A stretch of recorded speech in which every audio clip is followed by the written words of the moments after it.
Amigos, olá!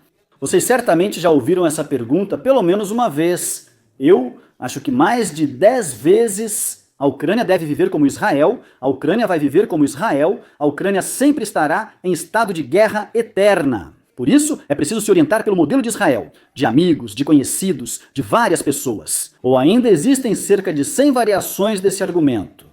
Além disso, você com certeza já ouviu isso de Zelensky, com certeza já ouviu isso de Zaluzhny, com certeza já ouviu isso de Budanov. Hoje quero mostrar que isso é um absurdo total e que a Ucrânia jamais viverá como Israel.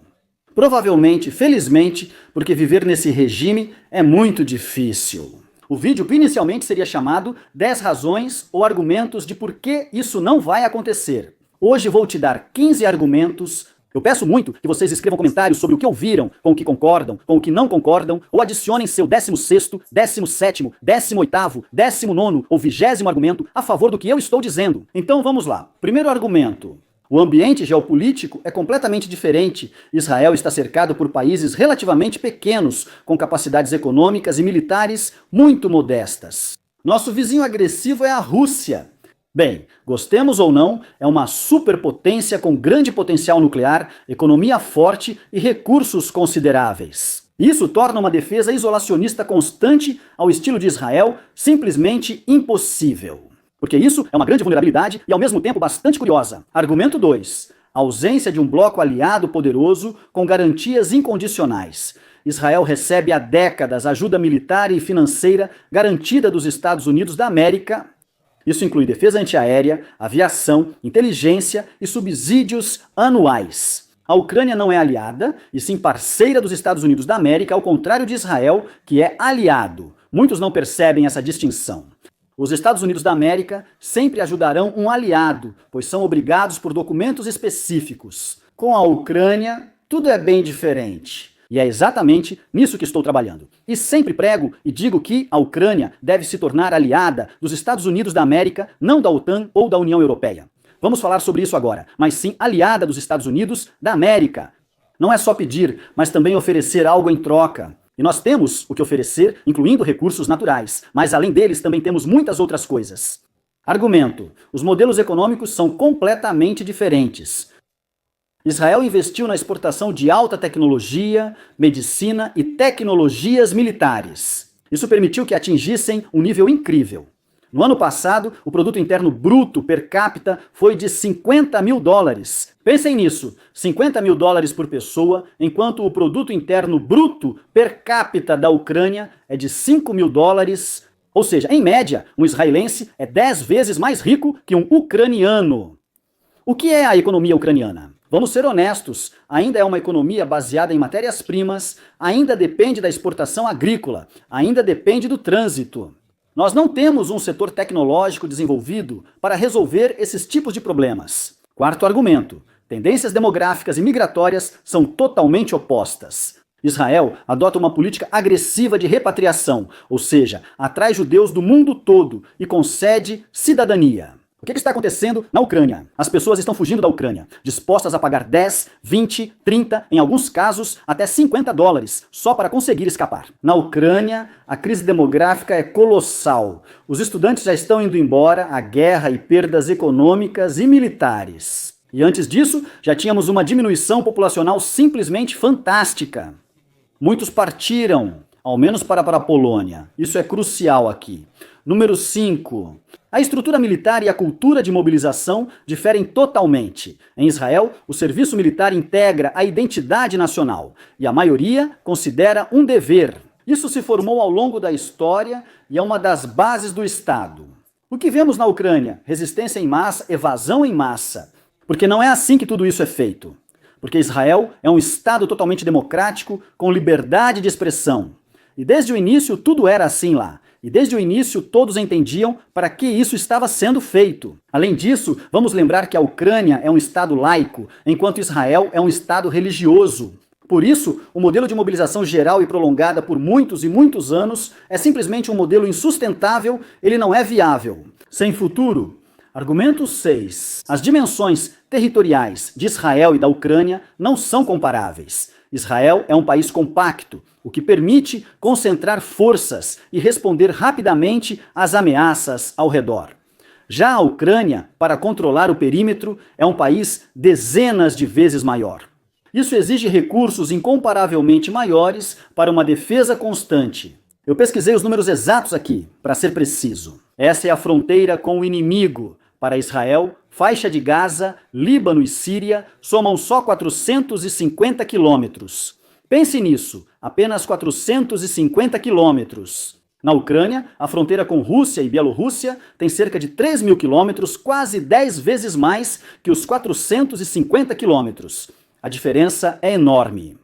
Ou seja, como vocês podem entender, com esses números, a Ucrânia simplesmente não conseguirá fisicamente controlar uma linha de frente tão extensa, sem gastos colossais e algum tipo de esgotamento mobilizacional. Argumento 7, um dos mais importantes. Todos são importantes, mas destaco este: diferentes níveis de controle político interno e consolidação. Já falei várias vezes sobre a língua árabe oficial em Israel e o Partido Árabe no Knesset, o parlamento israelense. Israel, apesar dos conflitos, possui instituições estatais fortes, democracia funcional, liberdade de expressão e consenso em questões-chave de segurança. Israel não politiza questões de idioma e religião. Isso claramente causaria guerra civil e divisão total na sociedade. A Ucrânia é corrupção, instituições fracas, divisão política total, divisão completa da sociedade, algo a que especialmente o governo atual contribuiu. Mas o passado também envolve os globalistas. 8º, características do inimigo e do tipo de guerra. Israel trava guerras contra formações irregulares dos vizinhos. Lá o potencial militar é limitado. No nosso caso, a Rússia possui total superioridade em artilharia, aviação e especialmente em mísseis, como vemos quase diariamente. Simplesmente uma situação incomparável. O 9º argumento me fez refletir seriamente.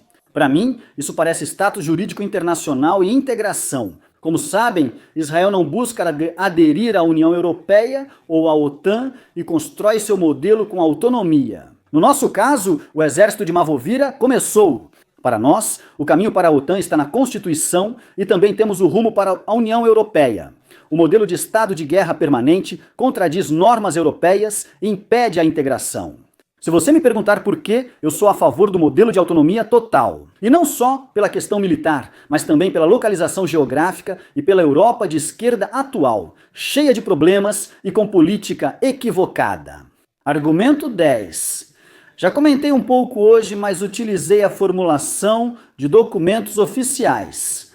Israel foi construído do zero como um projeto para garantir a segurança de um povo específico, onde o exército é o núcleo da ideia nacional. No caso da Ucrânia, temos um país multinacional sobre o qual sempre falo e enfatizo com uma herança soviética, onde a ideia de um Estado militar é estranha. Na sociedade, isso nunca terá uma reação positiva. Esses propagandistas que vemos no YouTube, no TikTok, tudo isso é por dinheiro e sob proteção. Isso não reflete a realidade. Pensei em parar nos 10 argumentos, mas percebi que precisava buscar mais 5, totalizando 15. E o argumento número 11 é a ausência de infraestrutura de sobrevivência. O que me motivou foi aquele banheiro no metrô Okeanovka, em Kiev, que mostrei na última transmissão ao vivo. Isso são detalhes. Em Israel, desde os anos 50, eu perguntei especialmente sobre isso. Construíam abrigos antiaéreos em todas as casas e bairros. Ou seja, há 75 anos já estão construindo abrigos antiaéreos lá.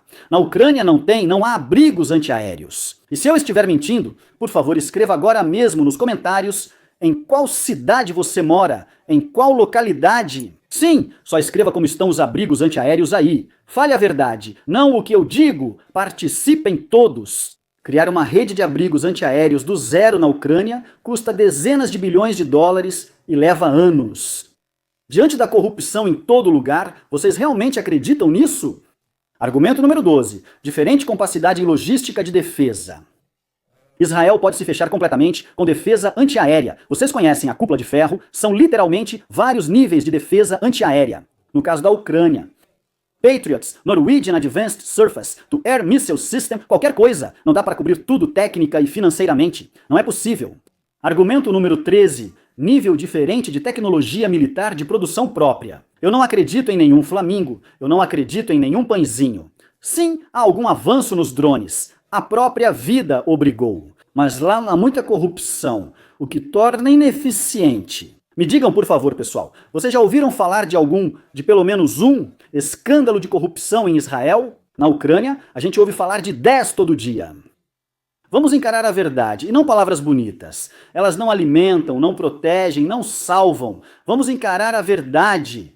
A Ucrânia é um estado totalmente corrupto e sem tecnologia. Argumento número 14. Culturas de gestão diferentes. Em Israel, decisões políticas e militares são tomadas rapidamente e com profissionalismo. Na Ucrânia, há burocracia, caos e corrupção.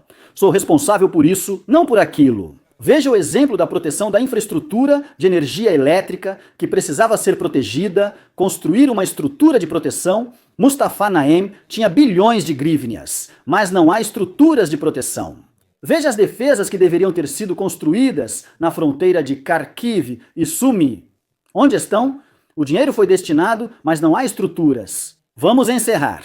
Argumento 15, o último. Diferentes níveis de pressão externa. Israel existe em meio ao caos controlado do Oriente Médio, mas, ainda assim, não está sob a influência diária das superpotências. Infelizmente, vamos falar honestamente, a Ucrânia é um peão. A Ucrânia é o que alguns chamam de proxy nesta guerra. E isso torna o modelo do militarismo soberano israelense, na minha opinião, também impossível. Acredito que 15 argumentos bastaram. Mais uma vez, peço muito que você deixe seu comentário, acrescente seu argumento ou discorde do meu, mas não se esqueça de se inscrever no canal. Obrigado a todos que assistiram este vídeo até o final. Tchau, tchau!